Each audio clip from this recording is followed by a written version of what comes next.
Les amis, je vous invite à prier.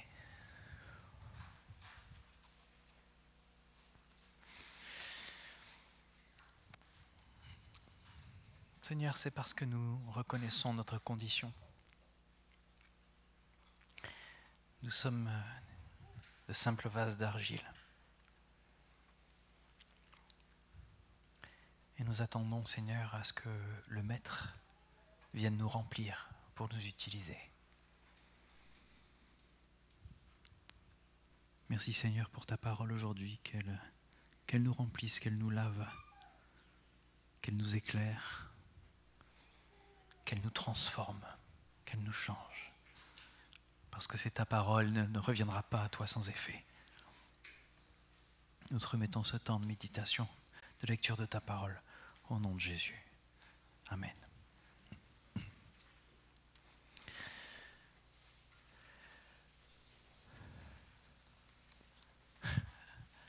Arrêtons de chercher ce qui n'est pas perdu.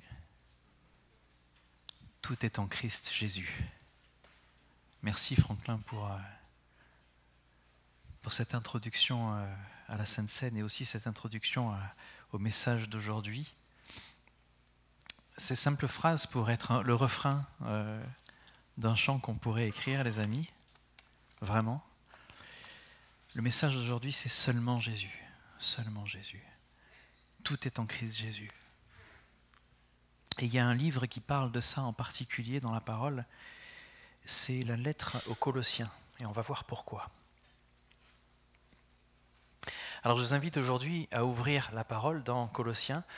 On va regarder ce que Paul nous dit, ce qu'il dit aux Colossiens, mais ce qu'il nous dit à nous aujourd'hui, parce que nous allons voir qu'il y a toujours une pertinence dans la parole, dans ce que l'on vit de nos jours. Alors je ne sais pas si vous avez déjà reçu de faux enseignements dans l'Église. Est-ce que ça vous est déjà arrivé d'écouter dans l'Église de faux enseignements? Il se peut parfois même que, alors qu'on entend de faux enseignements, on ne sache pas qu'ils soient faux. Et ça viendrait du fait qu'on ne connaisse pas assez la parole ou qu'on n'ait pas été assez bien enseigné pour pouvoir discerner le vrai du faux. On est une église aujourd'hui, ici à EBE, on a quelques années derrière nous. L'église a été créée en 1986. Certains d'entre nous, on n'était pas nés. Moi j'étais tout petit et je ne connaissais pas le Seigneur à cette époque-là. Mais l'évangile qui a été annoncé dans cette église et qui continue à être annoncé est un évangile qui a été éprouvé. Et les anciens qui se sont succédés dans cette église se sont assurés que les paroles qui ont été annoncées, qui ont été prêchées ici, les enseignements qui ont été donnés, ont été éprouvés. Et quand il y a eu des écarts, des personnes bienveillantes sont venues voir les enseignants, les prédicateurs ou les responsables d'études bibliques pour leur dire attention. Il y a marqué ça dans la parole. Comment est-ce que cela vient vérifier ce qui vient d'être enseigné? Et c'est comme ça qu'on peut avancer en sachant que c'est la parole qui dirige l'Église. Vous comprenez?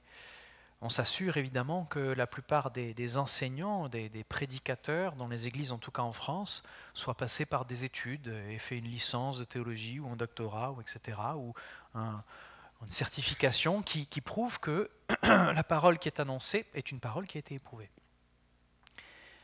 Eh bien, l'église des Colossiens devait avoir maximum 8 ans d'existence quand Paul écrit cette lettre. 8 ans, ça ne fait pas beaucoup. Ça fait très peu en fait pour pouvoir vraiment avoir été éprouvé, savoir quel est le vrai du faux, même si c'est Paul à l'origine, en tout cas, disciple de Paul, qui a établi l'église à Colosse.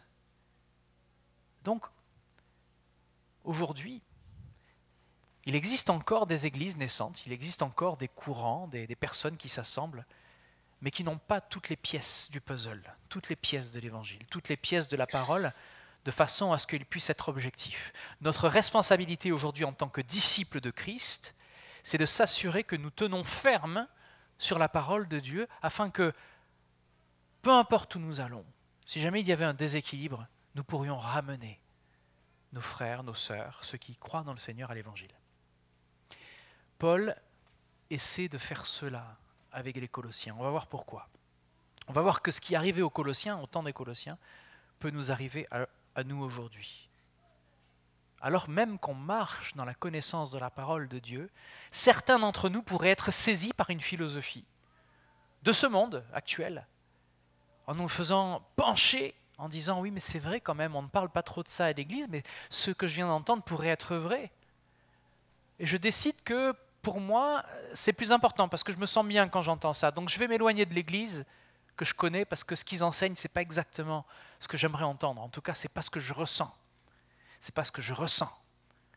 Nous sommes à une époque où le ressenti devient plus important que les faits.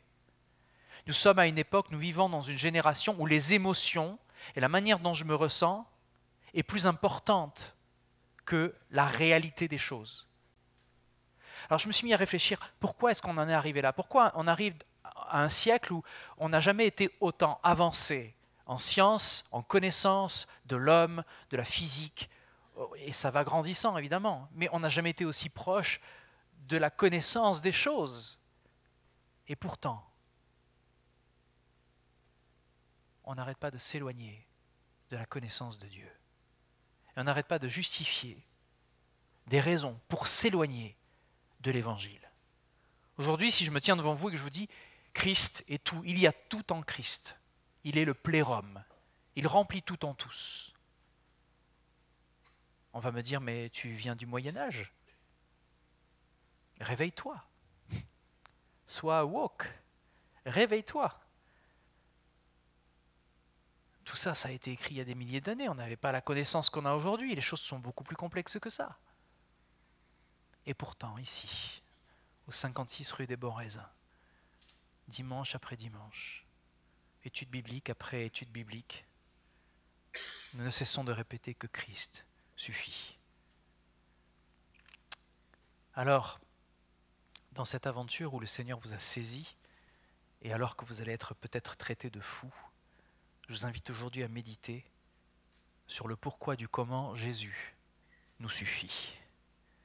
Et comment est-ce que Paul vient redresser l'église de Colosse pour leur expliquer qu'ils sont face à face à de faux enseignements et une philosophie qui risque de les arracher à la vérité de Christ ressuscité. Paul écrit aux Colossiens à cause de ces faux enseignements. Et ça grandit chez eux. Je vous l'ai dit, cette église, elle est jeune.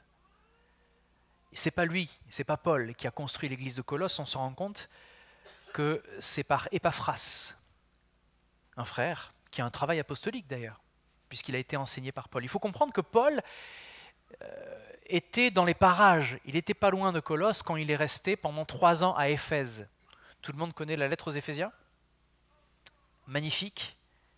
C'est une lettre où il parle à des amis qu'il connaît, avec qui il a passé beaucoup de temps, des gens pour qui il s'est sacrifié. Au moins 3 ans de sa vie passés à Éphèse, et on peut imaginer les choses comme ça. On peut imaginer qu'à Éphèse, il y avait une étude, il y avait une sorte d'institut théologique. Vous me suivez? Paul s'est arrêté à Éphèse pendant 3 ans, plein de personnes sont venues le voir. De Colosse, de Troas, de Milet, de tous les alentours. Et ils sont venus s'asseoir devant lui et écouter la parole de l'Évangile.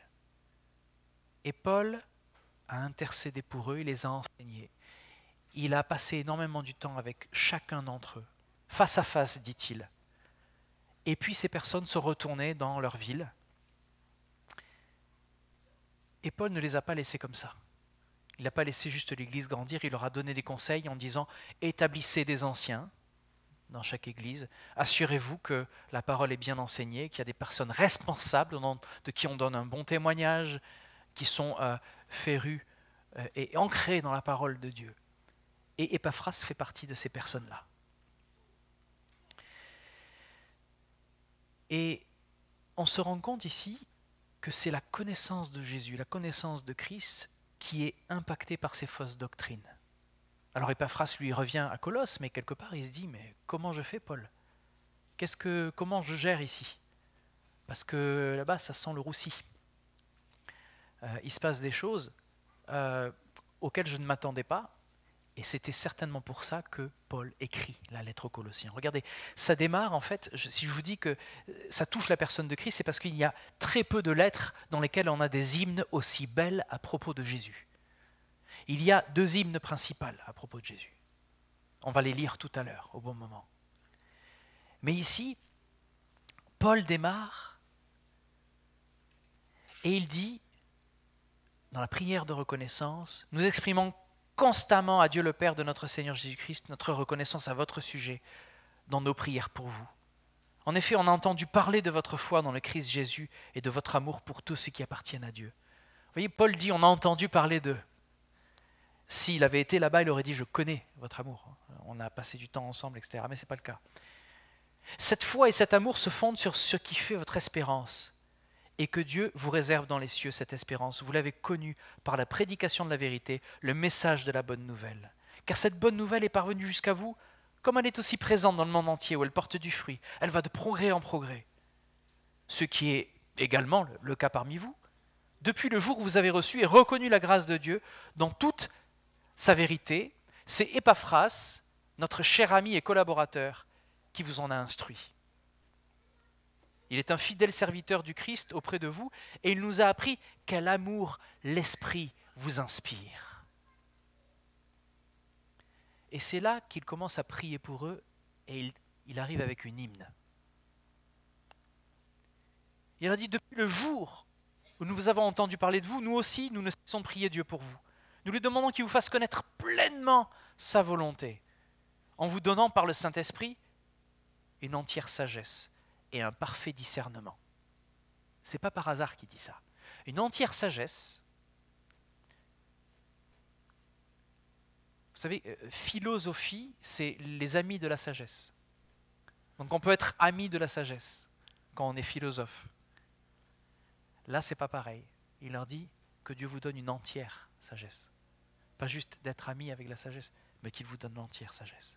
Il y a plus que la philosophie. C'est dans ce passage, enfin c'est dans ce livre qu'on va voir au chapitre 2, verset 8, qu'il dit « Ne vous laissez pas entraîner par toutes sortes de philosophies ». Il leur dit « Ainsi vous pourrez avoir une conduite digne du Seigneur, qui lui plaise à tout égard, car vous porterez comme fruit toutes sortes de bonnes œuvres et vous ferez des progrès dans la connaissance de Dieu. Dieu vous fortifiera pleinement à la mesure de sa puissance glorieuse pour que vous puissiez tout supporter et persévérer jusqu'au bout. Tout supporter et persévérer jusqu'au bout, et cela avec joie. » Vous allez devoir, frères et sœurs, je vous parle à vous, il ne s'agit pas de Colosse, supporter beaucoup de choses. Et si vous voulez persévérer avec joie, il est nécessaire que Christ soit tout. Parce que ce qu'on va essayer de nous faire avaler dans les prochaines années, et ça a déjà commencé, ne peut pas passer dans la gorge d'un chrétien. Ce n'est pas possible. Nous allons voir quelle philosophie essaie de saisir aujourd'hui l'Église de Christ pour nous éloigner en fait de l'Évangile.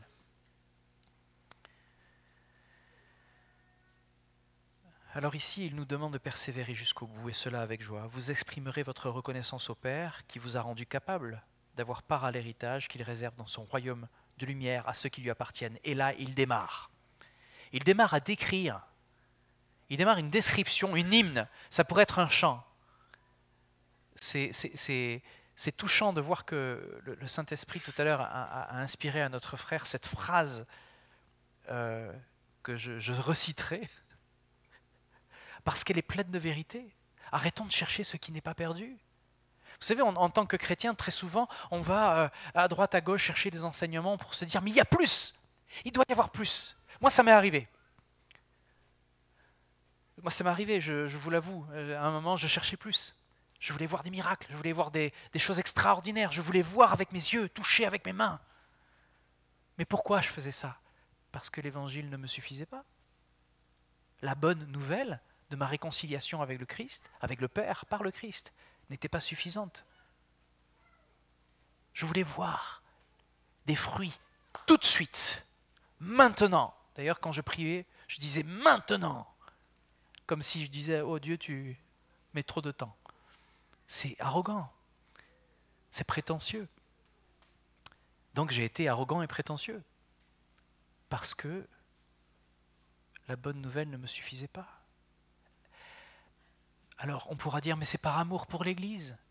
J'avais envie de voir de belles choses, j'avais envie de voir des choses plus grandes encore. Et c'est pour ça, je pense, que j'ai été pardonné, accompagné dans ces moments d'égarement. Mais il va être de plus en plus séduisant pour nous, pour nos enfants, de dire l'Évangile. Il y a plus que ce que l'on lit, que ce que l'on entend. Écoutez, il nous a arrachés au pouvoir des ténèbres et nous a fait passer dans le royaume de son Fils bien-aimé. Étant unis à lui, nous sommes délivrés, car nous avons reçu le pardon des péchés. Ce Fils, il est l'image du Dieu que nul ne voit.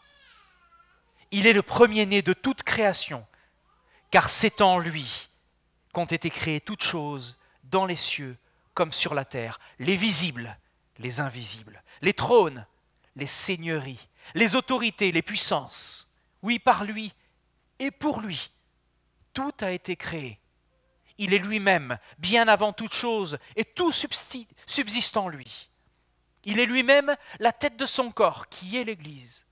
Ce Fils est le commencement, le premier-né de tous ceux qui sont morts, afin qu'en toute chose, il est le premier rang, car c'est en lui que Dieu a désiré que toute plénitude ait sa demeure. Et c'est par lui qu'il a voulu réconcilier avec lui-même l'univers tout entier, ce qui est sur la terre et ce qui est au ciel, en instaurant la paix par le sang que son Fils a versé sur la croix.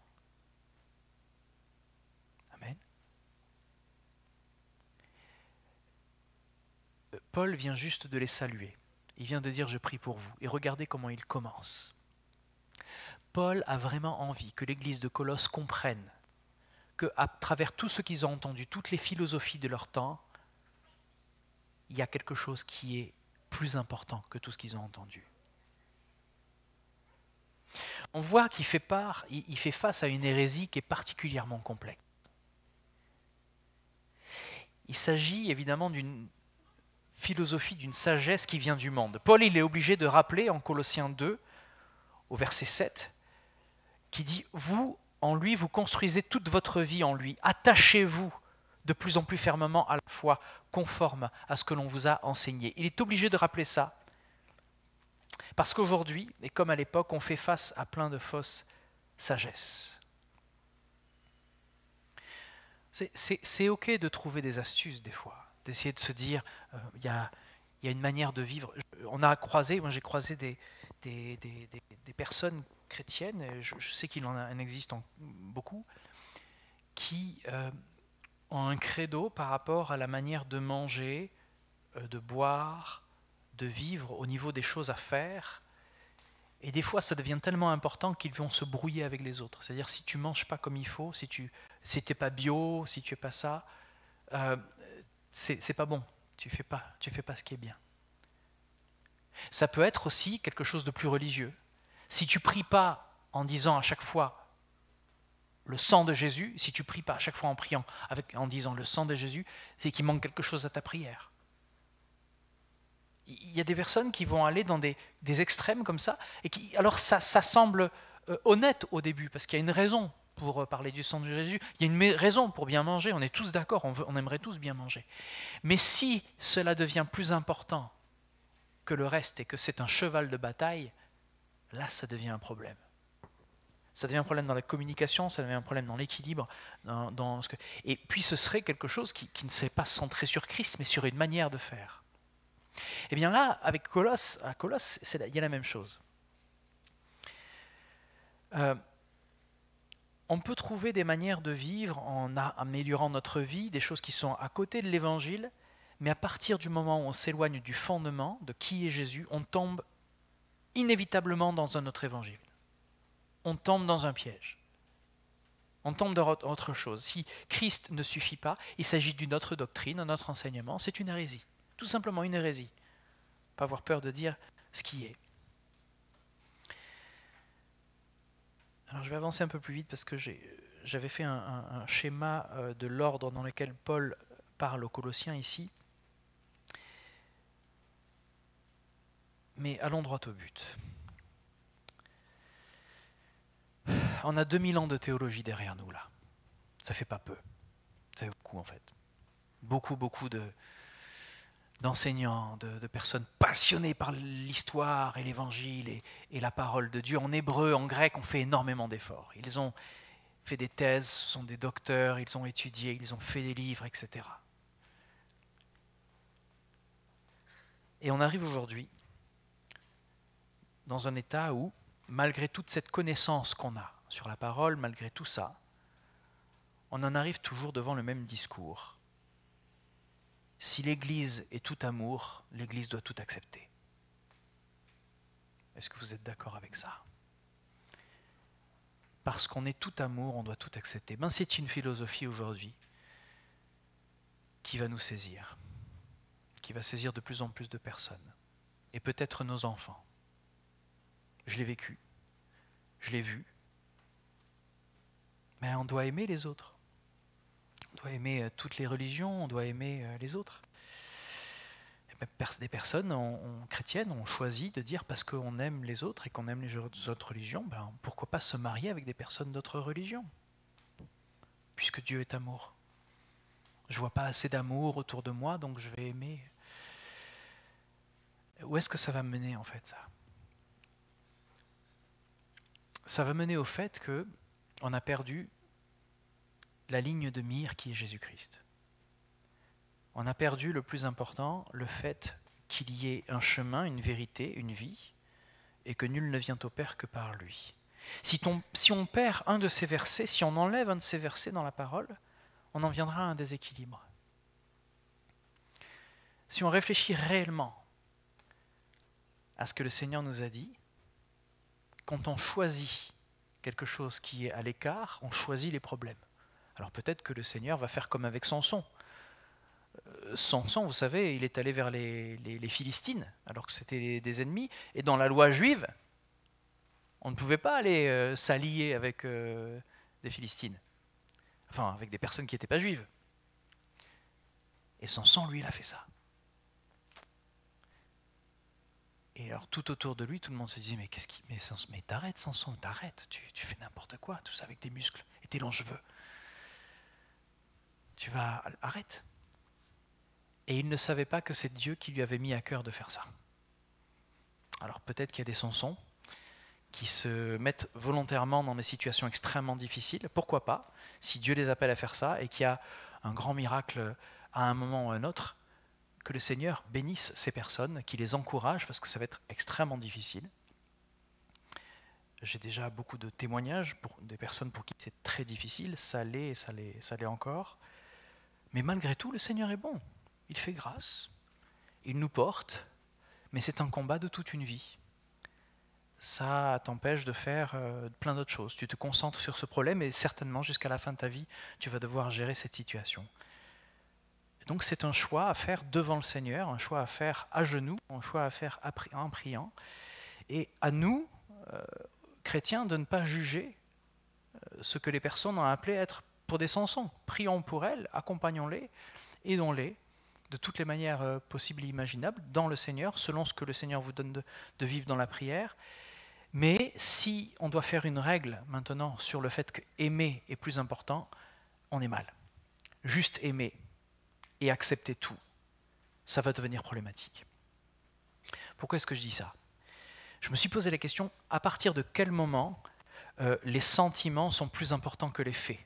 Quand est-ce que c'est arrivé, ça? À quel moment de notre époque, de notre vie sur Terre, les sentiments, le ressenti est plus important que la réalité, ce qu'on observe, les faits, ce qu'on peut mesurer?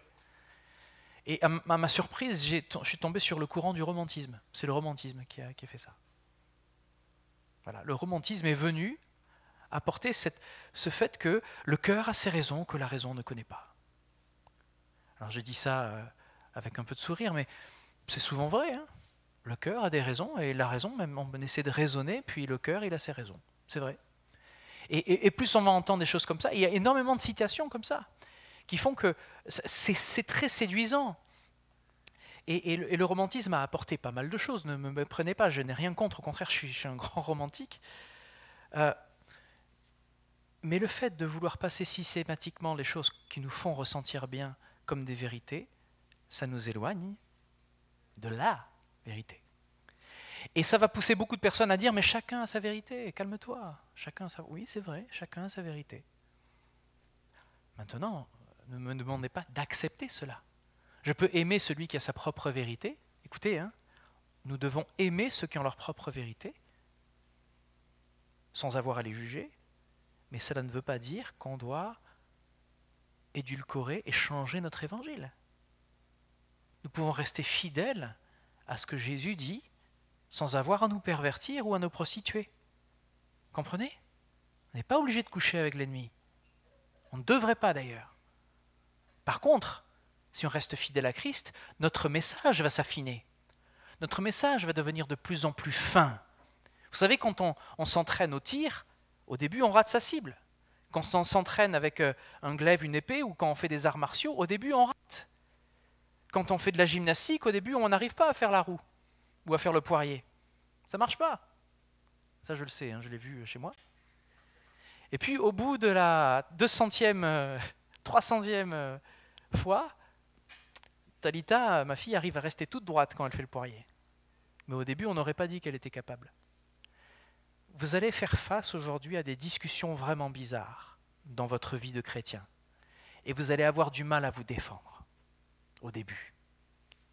Plus vous allez échanger, plus vous allez défendre votre foi avec amour et respect et douceur, plus vous allez être le sel et la lumière, parce que vous allez apporter du goût dans les conversations autour de vous par l'amour qui vous anime, et de la lumière parce que vous allez éclairer des situations où d'autres personnes préféraient rester dans leurs propres ténèbres, parce que ça les fait se ressentir bien. Voilà un peu notre position. Si vous voulez écouter quelques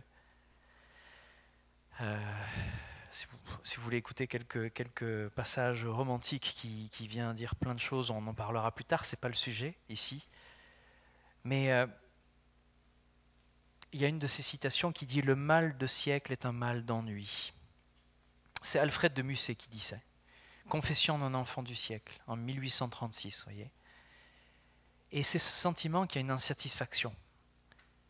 C'est toute une génération qui est désenchantée, qui cherche plus, surtout des personnes qui aiment réfléchir, ce sont des intellectuels, des artistes, et ils se disent, ici, le mal de ce siècle, c'est un mal d'ennui. Pourquoi ? Parce qu'ils cherchent à tout prix un sens à leur vie. Ils cherchent un idéal où l'amour est beau, où la beauté est partout. C'est un absolu qu'ils cherchent. Et on vit dans une génération qui cherche quelque chose de plein, de beau. Et qu'est-ce qu'il y a plus beau que l'amour ? On ne pourra pas dire qu'il n'y a rien de plus beau que l'amour. Sauf quand on est chrétien, on va dire si, il y a Jésus. Parce que c'est lui l'amour, c'est lui l'exemple parfait d'amour. Un exemple sacrificiel, un exemple où il ne cherche pas sa propre volonté, son propre ressenti, son propre bien-être. Il ne cherche pas à être accepté. Il se tient sur une vérité qu'il incarne, une vérité qui va l'amener jusqu'à la mort sur la croix. Si on se laisse bercer par cette philosophie actuelle, et qu'on n'a pas d'argument pour équilibrer la notion d'amour et la notion d'acceptance, on va se faire rapidement plaquer au sol. Les discussions ne vont pas aller bien loin. Mais parce que tu n'aimes pas, mais si tu n'aimes pas ces gens-là, ou des gens qui pensent comme ça, mais alors tu as de la haine. Tu es quelque choseophobe. Parce qu'on a beaucoup de phobes aujourd'hui. Il y a tellement de choses qu'on est des phobes de beaucoup de choses. Est-ce que le chrétien se doit d'être quelque chose au phobe ? Ben non, pas du tout, au contraire. il se doit d'être quelque chose au fil. Il se doit d'être aimant envers tous. Mais cela ne veut pas dire qu'il doit tout accepter. Si j'aime mes enfants, je vais devoir refuser certaines choses parce que je sais que ça va leur faire mal à un moment. Forcément. Si on aime les gens qui sont autour de nous, on ne va pas leur dire « mais fais ce qui te fait te sentir bien ». Parce que tu parles à un alcoolique ou à un drogué, il va vite aller retourner vers l'alcool ou vers la drogue, forcément, puisque c'est ce qui le fait se sentir bien. Si quelqu'un a mis le doigt dans une addiction, nous le savons très bien aussi, on a très bien étudié ça, dès qu'il y aura une faiblesse, dès qu'il y aura un sentiment d'insatisfaction ou une grande joie ou de fortes émotions, le réflexe du cerveau, ça va aller de se retrouver de suite dans cette addiction. Donc ça va être un retour rapide à quelque chose qui va l'enchaîner. Alors dans ce laps de temps, la personne qui est droguée ou alcoolique, elle va se sentir très bien, elle va se sentir même mieux que d'habitude. Mais pour être misérable pendant le reste du temps où elle est sobre. Et donc, en pensant être libre, elle est en fait dans les chaînes. En pensant être libre, elle est en fait esclave. Alors, l'église de Colosse fait face à plein de problèmes. Ici, on se rend compte que les discours sont très attractifs. Paul leur dit, en Colossiens 2,4, il leur dit « Je vous dis cela afin que personne ne vous trompe par des discours séduisants. » Donc ça veut dire que Paul s'adresse à ce genre de discours. Et puis ces faux enseignements-là avaient l'air très sages. Paul leur dit en 2,23, il leur dit « Ils ont à la vérité une apparence de sagesse, en ce qu'ils indiquent un culte volontaire, ils indiquent de l'humilité, et ils indiquent aussi un mépris du corps. » Donc on dirait des gens qui sont assez... ils font preuve d'abstinence. C'est de l'ascétisme. Mais ils sont sans aucun mérite et contribuent à la satisfaction de la chair. Pourquoi est-ce qu'il dit ça? Parce qu'en fait, c'est leur intellectuel. C'est leur pensée qu'ils sont en train de servir. Alors, on a du mal à mettre le doigt sur les faux enseignements exactement que Paul est en train de montrer. On a du mal à savoir. Par contre, on a dans ce qu'il dit aux Colossiens quelques éléments de réponse. On voit qu'il parle d'un système de connaissance. C'est-à-dire que les gens qui vont parler aux Colossiens, on leur dit, si tu savais la vérité, si tu savais certaines choses en particulier, tu serais initié à cette connaissance. Alors tu serais de plus en plus libre. Ça, on va essayer de vous le vendre aujourd'hui, sur YouTube aussi.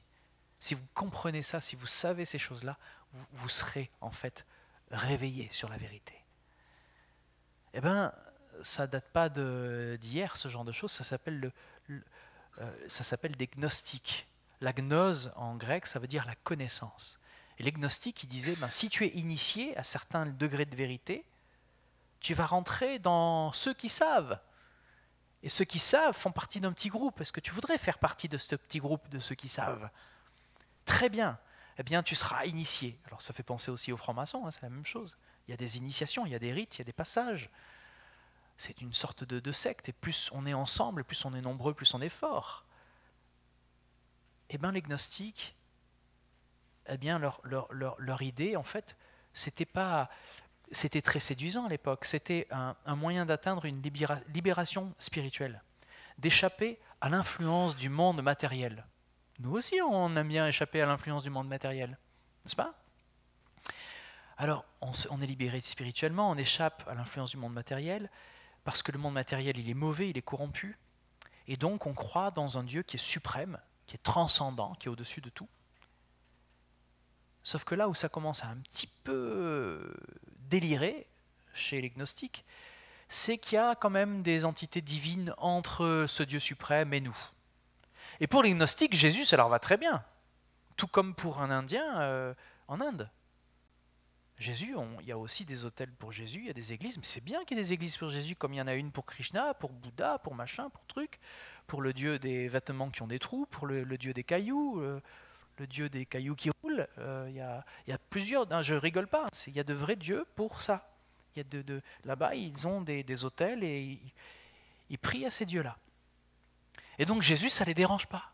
Au contraire, c'est un dieu de plus. Vous comprenez? Donc pour les gnostiques, C'est déjà pas mal.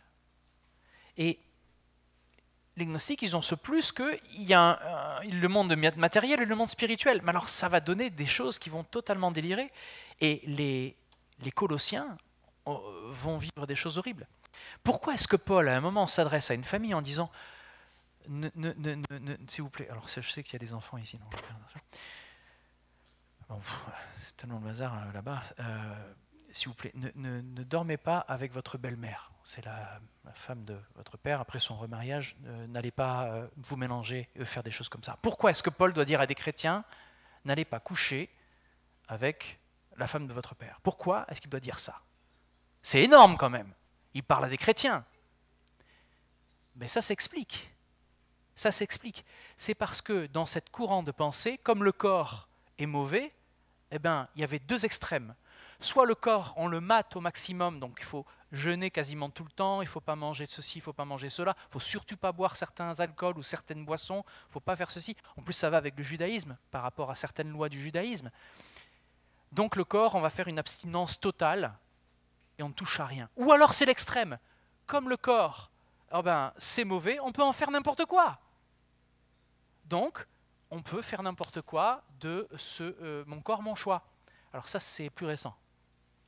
C'est mon corps, c'est mon choix. Mais c'est la même idée. Sauf que là, il y a des raisons spirituelles à ça. Comprenez? Donc, il n'y a pas grand-chose qui nous sépare du temps de Paul il y a 2000 ans, malgré tout ce qu'on connaît. C'est mon corps, c'est mon choix. D'accord, crois ce que tu veux croire, mais ce que je crois en tant que chrétien, c'est que nous sommes une créature de Dieu. Et il y a un verset que j'aime beaucoup dans la Bible, en 1 Colossiens 3,16, un petit peu comme Jean 3,16, c'est pour vous rappeler les choses un peu plus facilement, qui nous dit que notre corps est le temple du Saint-Esprit. Alors 1 Corinthiens 3,16, « Ne savez-vous pas que vous êtes le temple de Dieu et que l'Esprit de Dieu habite en vous? Si quelqu'un détruit son temple, Dieu le détruira, car son temple est saint et vous êtes ce temple. » Écoutez à quel point c'est important. Il le répète dans Corinthiens, dans le même livre, dans la même lettre aux Corinthiens. Il écrit, ou bien encore ignorez-vous, il répète, ignorez-vous que votre corps est le temple même du Saint-Esprit qui vous a été donné par Dieu et qui maintenant demeure en vous. Vous ne vous appartenez donc pas à vous-même.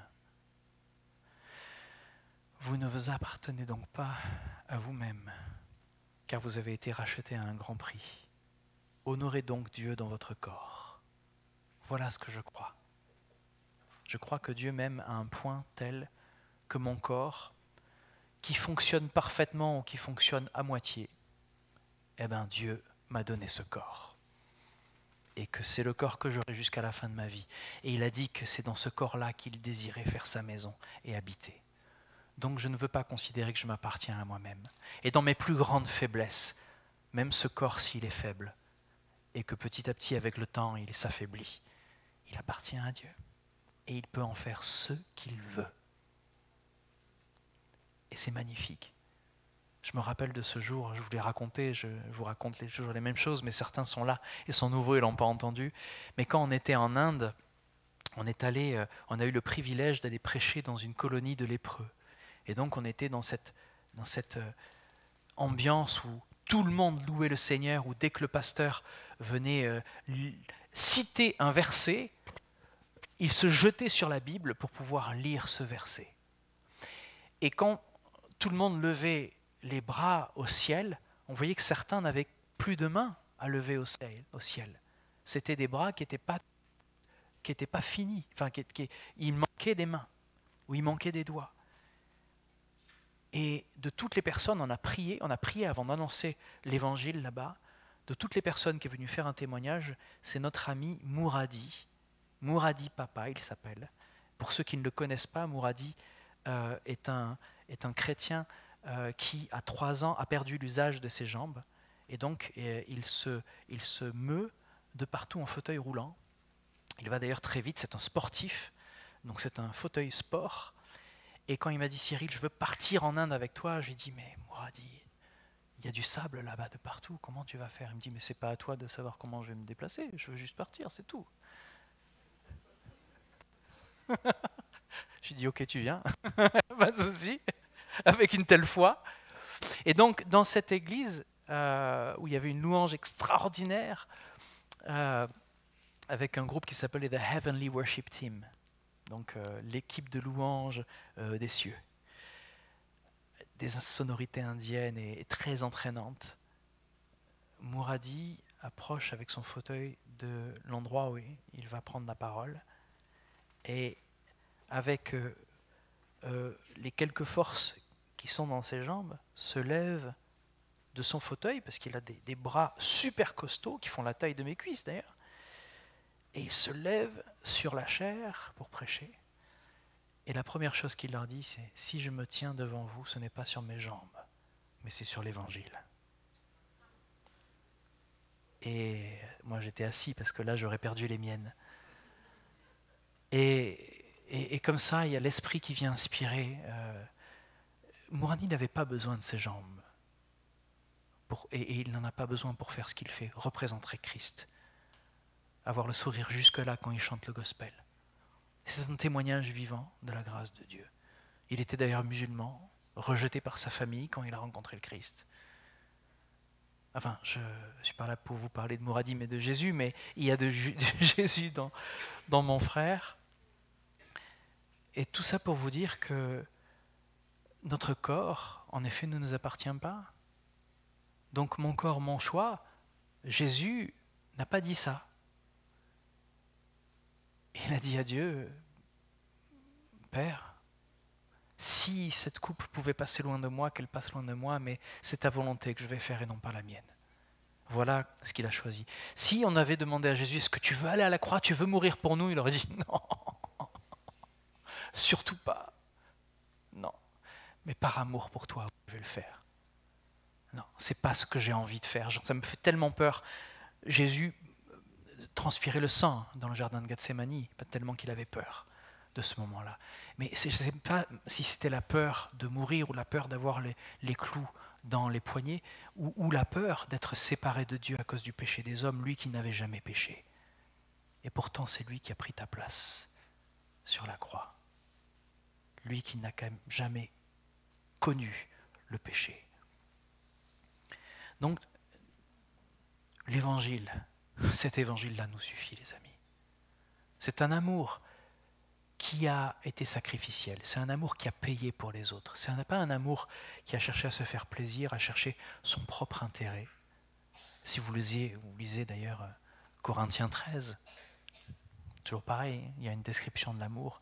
Il n'envie pas les autres, il n'est pas jaloux, il ne cherche pas son propre intérêt, mais il espère tout, il ne soupçonne pas le mal, il donne le bénéfice du doute en quelque sorte.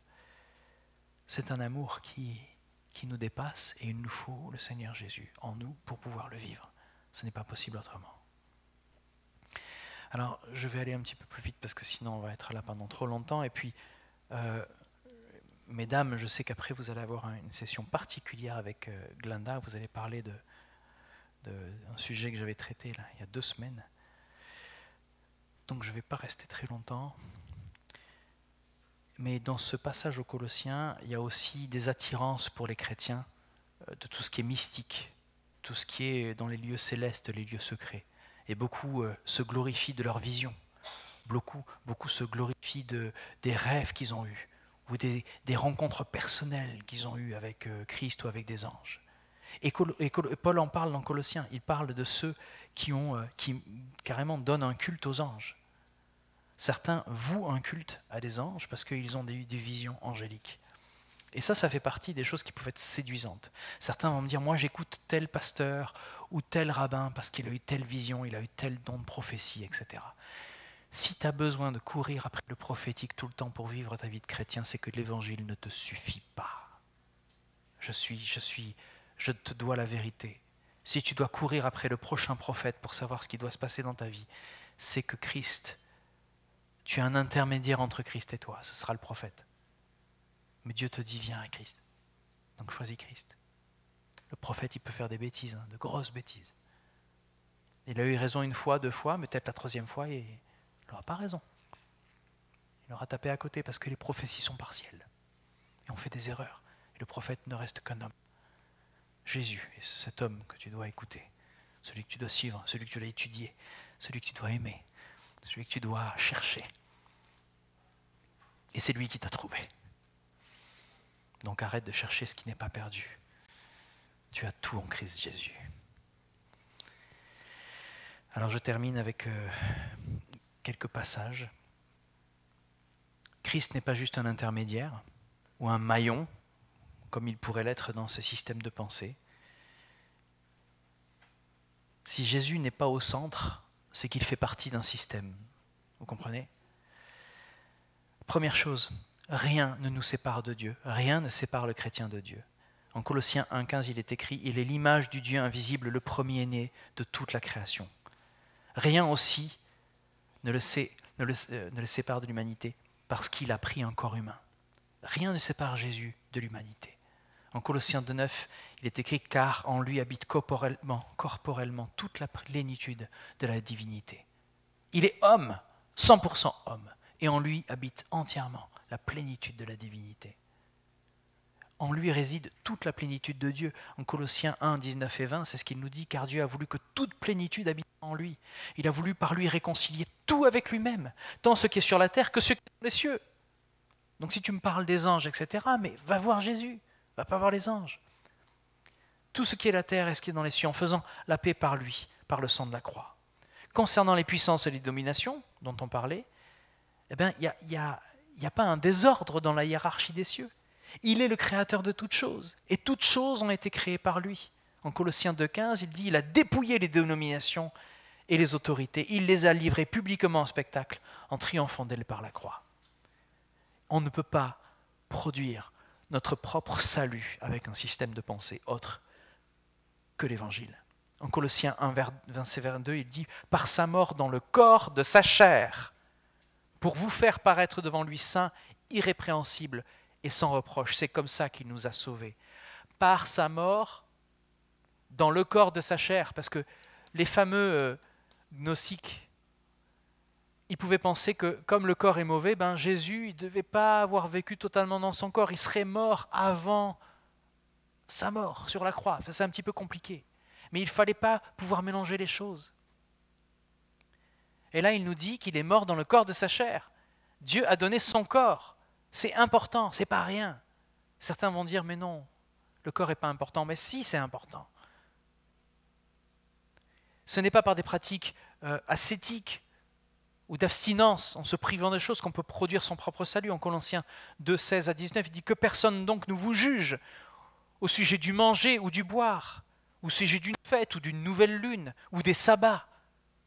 C'est Paul qui parle. C'était l'ombre des choses à venir. Mais le corps est en Christ. Qu'aucun homme, sous une apparence d'humilité ou par un culte des anges, ne vous ravisse à son prix, à son gré le prix de la course, tandis qu'il s'abandonne à ses visions et qu'il est enflé d'un vain orgueil par ses pensées charnelles, sans s'attacher au chef dont tout le corps, assisté et solidement assemblé par des jointures et des liens, tire l'accroissement que Dieu donne. Le chef, c'est Jésus. Le corps, c'est nous. On tire notre force de Christ. Ce n'est pas non plus dans les connaissances d'un système un petit peu ésotérique, mais seulement par la connaissance de Christ. En Colossiens 2, versets 2 et 3, afin qu'ils aient le cœur rempli de consolation, en parlant de nous, qu'ils soient unis dans la charité et enrichis d'une pleine intelligence, pour connaître le mystère de Dieu, savoir Christ. Savoir Christ, c'est le mystère de Dieu. Un mystère dans lequel sont cachés tous les trésors de la sagesse et de la science. Si tu désires la vérité et te mesurer au combat que tu auras jusqu'à la fin de ta vie dans cette génération qui cherche tout et toujours plus, qui cherche quelque chose qui est perdu, que le Seigneur te bénisse, que Christ habite en toi dans toute sa plénitude, parce qu'en lui, il y a toute la plénitude de Dieu. Et ce Saint-Esprit qui appartient au Père et au Fils va te guider. Quand tu ouvriras ta bouche, c'est lui qui te dira quoi dire. Mais lis la parole, parce qu'il va te rappeler ce qu'il a déjà dit. alors tu pourras prophétiser. Tu pourras parler pour Dieu parce que tu vas déclarer des choses que Dieu a dites et tu vas les rappeler au moment opportun. Et ce ne sera pas pour juger, ce ne sera pas pour taper, ce ne sera pas pour avoir raison. Ce sera par amour pour les gens que tu vas croiser. On vit dans une époque, à nouveau, je pense que tous les prédicateurs de toutes les époques ont dû dire ça, mais on vit vraiment dans une époque où les choses vont devenir de plus en plus complexes pour défendre notre foi. Donc vraiment, soyez rassurés. C'est le Seigneur qui va parler à travers vous. Attachez-vous à lui, restez en lui, et il va porter beaucoup de fruits. Restez en lui, comme le sarment sur le cep. Je ne parle plus à des petits-enfants là. Et vous allez porter énormément de fruits. Faites-lui confiance. S'il vous parle dans votre quotidien, vous allez pouvoir parler dans le quotidien des autres. S'il vous parle avec amour dans votre péché, votre amour va dépasser le péché de ceux qui vous entourent. Et Dieu est plus grand que votre cœur, même si vous vous jugez vous-même. Ne tombez pas dans ces pièges-là et cherchez à être parfait constamment. Cherchez à être ancré en lui. Et quand vous êtes ancré en lui, c'est lui qui crée cette perfection en vous. Vous voyez, tout prend source en lui. Tout vient de Jésus-Christ. En lui, il y a toute la plénitude. Je vous invite à prier là-dessus. Seigneur Dieu, nous voulons te remercier pour non seulement le repas du Seigneur, cette sainte scène où nous nous sommes rappelés ton sacrifice à la croix qui nous a libérés, qui nous a lavés de nos péchés. Et aujourd'hui, Seigneur, nous nous mettons devant toi avec cette faiblesse. Quand on va venir nous chercher en nous disant que nous n'avons pas assez d'amour, permets-nous de représenter ton amour qui est suffisant. Permets-nous d'être justes dans nos propos. Permets-nous d'être équilibrés dans notre approche. Permets-nous de pouvoir aimer ceux à qui nous allons parler sans les juger, mais simplement en leur montrant le chemin que tu as tracé devant nous et que tu traces devant eux. Un chemin qui mène à toi. Ce chemin qui est la vérité et la vie, et par lequel tout homme devra passer pour avoir la vie éternelle. Merci Seigneur, c'est toi ce chemin, tu l'as ouvert par ton sacrifice. Tu n'as pas regardé à notre état de pécheur, mais tu as regardé à l'amour que tu avais pour nous. Et c'est toi qui as pris nos fautes. Tu nous aimes tels que nous sommes, mais tu nous aimes trop pour nous laisser dans cet état. Alors tu nous transformes chaque jour. Tu viens nous sanctifier, nous mettre à part, nous faire changer notre comportement quotidien. Et autant toute cette pseudo-sagesse et ce faux amour amènent à des comportements qui viennent perturber la vie de toute la société, des familles, des relations, autant notre vie en toi, Seigneur Jésus, autant ton Saint-Esprit vient nous apporter l'amour, la joie, la patience, la fidélité, la bonté, la justice, la maîtrise de soi. Permets-nous, Seigneur, de porter ce fruit en ton nom, au nom de Jésus. Amen.